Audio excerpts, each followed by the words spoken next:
ಇದು ಜೆಬ್ರಾನಿಕ್ಸ್ ಅಲ್ಲಿ ಅತಿ ಹೆಚ್ಚು ಸೇಲ್ ಆಗಿರುವಂತ ಮೌಸ್ ಕೀಬೋರ್ಡ್ ಕಾಂಬೋ ಪ್ಯಾಕ್ ಅಂತ ಇದನ್ನ ನಾನು ತರಿಸಿದ್ದೀನಿ. ಇದ್ರಲ್ಲಿ ಏನೇನಿದೆ ಅಂತ ನೋಡೋಣ ಬನ್ನಿ. ಪ್ರೀಮಿಯಂ ಗೇಮಿಂಗ್ ವೈರ್ಲೆಸ್ ಕಾಂಬೋ ಅಂತ ಕಾಣಿಸ್ತಾ ಇದೆ. ಇದು ಮಾಡೆಲ್ ಬಂದ್ಬಿಟ್ಟು ಟ್ರಾನ್ಸ್ಫಾರ್ಮರ್ ಪ್ರೋ ಅಂದ್ಬಿಟ್ಟು. ಇದರಲ್ಲಿ ಟೋಟಲ್ 2 ವೇರಿಯಂಟ್ಸ್ ಬರುತ್ತೆ. ಪ್ರೈಸ್ ಮಾತ್ರ ಮೂರ್ ಇಕ್ಕಿದ್ದಾರೆ. ಏನಕ್ಕೆ 3 ಪ್ರೈಸ್ ಇಟ್ಟಿದ್ದಾರೆ ಅಂತ ಗೊತ್ತಿಲ್ಲ. ನನ್ನ ಹತ್ರ ಇವತ್ತಿರೋದು ಬ್ಲಾಕ್ ಕಲರ್. ಇದರಲ್ಲಿ ಇನ್ನೊಂದು ವೈರ್ಡ್ ಕೀಬೋರ್ಡ್ ಬರುತ್ತೆ. ಅದು ಬ್ಲಾಕ್ ಅಂಡ್ ವೈಟ್ 2 ಕಲರ್ ಅಲ್ಲೂ ಬರುತ್ತೆ. ಬ್ಲಾಕ್ ಬಂದ್ಬಿಟ್ಟು 1299 ಮತ್ತೆ ವೈಟ್ ಬಂದ್ಬಿಟ್ಟು 1299 ಇದೆ. ಈ ಟ್ರಾನ್ಸ್ಫಾರ್ಮರ್ ಪ್ರೋ ಮಾಡೆಲ್ ಅಲ್ಲಿ ಮಾತ್ರ 1799 ಬ್ಲಾಕ್, 1999 ವೈಟ್ ಕಲರ್ ಇದೆ. ಏನಕ್ಕೆ 200 ರೂಪಾಯಿ ವೈಟ್ ಕಲರ್ ಗೆ, ಅದು ಈ ಮಾಡೆಲ್ ಅಲ್ಲಿ ಡಿಫರೆನ್ಸ್ ಅಂತ ಗೊತ್ತಿಲ್ಲ. ಬಾಕ್ಸ್ ಮೇಲೆ ನಮಗೆ ನೋಡ್ತಾರ ಇದು ಕಂಪ್ಲೀಟ್ RGB ಮೋಡ್ ಇಂದ ನೋಡೋದಕ್ಕೆ ಸಿಗುತ್ತೆ. ಇದು ಕಂಪ್ಲೀಟ್ ಒಂದು ಗೇಮಿಂಗ್ ವೈಬ್ ಕೊಡುವಂತ ಕೀಬೋರ್ಡ್ ಅಂಡ್ ಮೌಸ್ ಕಾಂಬೋ ಆಗಿದ್ದು, ಇದು ವೈರ್ಲೆಸ್ ಇಂದ ವರ್ಕ್ ಆಗುವಂತದ್ದು. ಬಾಕ್ಸ್ ಒಳಗಡೆ ಏನೇನಿದೆ ಅಂತ ನೋಡ್ಕೊಳ್ಳೋಣ. ಬಾಕ್ಸ್ ಒಳಗಡೆ ನೋಡ್ಕೊಂಡ್ರೆ ನಮಗೆ ಒಂದು ಕೀಬೋರ್ಡ್, ಒಂದು ಮೌಸ್ ಮತ್ತೆ ಒಂದು ಕೇಬಲ್ ನೋಡೋದಕ್ಕೆ ಸಿಗುತ್ತೆ. ಇದು type A to type C ಒಂದು ಕೇಬಲ್ ಇದೆ. ಈ ಕೇಬಲ್ ಇಂದ ಇದನ್ನ ಚಾರ್ಜ್ ಮಾಡ್ಕೊಬಹುದು. ಇದೊಂದು ಒಳ್ಳೆ ವಿಚಾರ. ಈ ಮೌಸ್ ಗೆ ಕೀಬೋರ್ಡ್ ಗೆ ಸಪರೇಟ್ ಆಗಿ ಬ್ಯಾಟರಿ ಸಾಕೋ ಅವಶ್ಯಕತೆ ಇರೋದಿಲ್ಲ.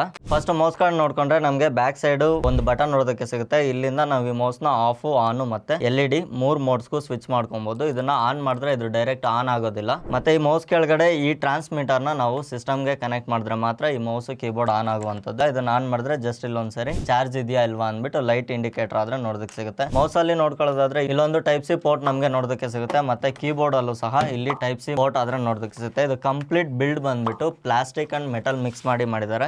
ನೀವು ಇಲ್ಲಿ ಏನ್ ನೋಡ್ತಾ ಇದ್ರೆ ಈ ಕಂಪ್ಲೀಟ್ ಫ್ರೇಮ್ ಬಂದ್ಬಿಟ್ಟು ಮೆಟಲ್ ಅಲ್ಲಿ ಮಾಡಿರುವಂತ ಕೀಬೋರ್ಡ್ ಆಗಿರುತ್ತೆ. ನೋಡೋದಕ್ಕೆ ಕಂಪ್ಲೀಟ್ ಇದು ಒಂದು ಮೆಕ್ಯಾನಿಕಲ್ ಕೀಬೋರ್ಡ್ ನ ಡಿಸೈನ್ ಅಲ್ಲಿ ಡಿಸೈನ್ ಮಾಡಿದ್ರು ಸಹ ಇದು ಮೆಕ್ಯಾನಿಕಲ್ ಕೀಬೋರ್ಡ್ ಅಲ್ಲ. ಇದು ಈ ಕೀಸ್ ನ ಓಪನ್ ಮಾಡಿದ್ರೆ ನಮ್ಗೆ ಇಲ್ಲಿ ಒಳಗಡೆ ನಾರ್ಮಲ್ ರಬ್ಬರ್ ಪ್ಯಾಡ್ ಇಂದ ಇರುವಂತ ಬಟನ್ಸ್ ನೋಡೋದಕ್ಕೆ ಸಿಗುತ್ತೆ. ಇದರ ಈಚ್ ಅಂಡ್ ಎವ್ರಿಥಿಂಗ್ ಪ್ರತಿಯೊಂದು ಬಟನ್ಸ್ ನಾವು ಇಲ್ಲಿ ಓಪನ್ ಮಾಡ್ಕೊಬಹುದು. ಇವತ್ತು ನಮ್ಮ ಹತ್ರ ಇರೋದು ವೈರ್ಲೆಸ್ ಮಾಡೆಲ್. ವೈರ್ಲೆಸ್ ಮಾಡೆಲ್ ನ ಬಗ್ಗೆ ಡೀಟೇಲ್ಸ್ ಆದ್ರೆ ನೋಡೋಣ. ನಮ್ಗೆ ಇದರಲ್ಲಿ ಜಾಸ್ತಿ ಮೋಡ್ಸ್ ನೋಡೋದಕ್ಕೆ ಸಿಗೋದಿಲ್ಲ. ಇಲ್ಲಿ ಬ್ರೈಟ್ನೆಸ್ ನ ಬಟನ್ ಇದೆಯಲ್ಲ, ಇಲ್ಲಿಂದ ಲೈಟ್ ನ ಬ್ರೈಟ್ನೆಸ್ ಮತ್ತೆ ಇಂಟೆನ್ಸಿಟಿನ ಕಮ್ಮಿ ಜಾಸ್ತಿ ಮಾಡ್ಕೊಬಹುದು. ಇದರಲ್ಲಿ ಟೋಟಲ್ ನಮಗೆ 3 ಮೋಡ್ಸ್ ನೋಡೋದಕ್ಕೆ ಸಿಗುತ್ತೆ. ಒಂದ್ಸರಿ ಪ್ರೆಸ್ ಮಾಡಿದ್ರೆ ಇದು ಕಂಪ್ಲೀಟ್ RGB ಲೈಟ್ ಒಂದೇ ಕಾನ್ಸ್ಟೆಂಟ್ ಆಗಿರುತ್ತೆ. ಇದು ಮೂವ್ ಆಗೋದಿಲ್ಲ. ಇನ್ನೊಂದ್ಸರಿ ಪ್ರೆಸ್ ಮಾಡಿದ್ರೆ ಇದು ಇಂಟೆನ್ಸಿಟಿ ಕಮ್ಮಿ ಆಗೋದು ಜಾಸ್ತಿ ಆಗೋದಾಗುತ್ತೆ. ಇನ್ನೊಂದ್ಸರಿ ಮಾಡಿದ್ರೆ ಇದು ಕಂಪ್ಲೀಟ್ ಆಫ್ ಆಗುತ್ತೆ. ಮೌಸ್ ಅಲ್ಲಿ ನಮಗೆ RGB ಬೇಕಂದ್ರೆ ನಾವಿಲ್ಲಿ LED ಮೋಡ್ ಗೆ ಸ್ವಿಚ್ ಮಾಡ್ಕೊಬೇಕು. ಇಲ್ಲಾಂದ್ರೆ ಇದನ್ನ ಜಸ್ಟ್ ಆನ್ ಅಲ್ಲಿ ಇಟ್ಕೊಂಡ್ರೆ ಇದ್ರಲ್ಲಿ ಏನು LED ಬರೋದಿಲ್ಲ. ಜಸ್ಟ್ ಮೌಸ್ ಆದ್ರೆ ವರ್ಕ್ ಆಗ್ತಿರುತ್ತೆ. ಇದನ್ನ ಆಫ್ ಮಾಡ್ಕೊಂಡ್ರೆ ಕಂಪ್ಲೀಟ್ ಇದು ಡೌನ್ ಆಗುತ್ತೆ. ಇದ್ರಲ್ಲಿ ಬ್ಯಾಟರಿ ಇಲ್ಲದೆ ಇರೋದೇ ಒಂದು ಒಳ್ಳೆ ವಿಚಾರ. ಟೈಪ್ ಸಿ ಇಂದ ಚಾರ್ಜಿಂಗ್ ಮಾಡೋದಕ್ಕೆ ಈ ಕೀಬೋರ್ಡ್ ಅಲ್ಲಿ ಇನ್ನೊಂದು ಸ್ಪೆಷಲ್ ಆಗಿ ನಮಗೆ ರುಪೀಸ್ ಕೀನು ಸಹ ಇಂಟ್ರೊಡ್ಯೂಸ್ ಮಾಡಿದ್ದಾರೆ. ಈ ಕೀಯಿಂದ ನಾವು ರುಪೀಸ್ ಬಟನ್ ಈಸಿಯಾಗಿ ಆಕ್ಸೆಸ್ ಮಾಡಬಹುದು. ಮೊದಲು ಡಾಲರ್ ಮಾತ್ರ ನೋಡೋದಕ್ಕೆ ಸಿಗ್ತಾ ಇತ್ತು. ಇವಾಗ ರುಪೀಸ್ ಸಿಂಬಲ್ ತುಂಬಾ ಕಾಮನ್ ಆಗಿದೆ. ತುಂಬಾ ಕಡೆ ನಾನು ಡೇ ಟು ಡೇ ಲೈಫ್ ಅಲ್ಲಿ ರುಪೀಸ್ ಕೀನ ಯೂಸ್ ಮಾಡ್ತೇನೆ. ಈ ಕೀಬೋರ್ಡ್ ನ ಬ್ಯಾಕ್ ಸೈಡ್ ನೋಡ್ಕೊಂಡ್ರೆ ನಮ್ಗೆ ಇಲ್ಲಿ 2 ಹೈಟ್ ಅಡ್ಜಸ್ಟಬಲ್ ಲಿವರ್ಸ್ ಆದ್ರೆ ನೋಡೋದಕ್ಕೆ ಸಿಗುತ್ತೆ. ಇದು ಬಂದ್ಬಿಟ್ಟು ಫಸ್ಟ್ ಹೈಟ್ ಅಡ್ಜಸ್ಟಬಲ್.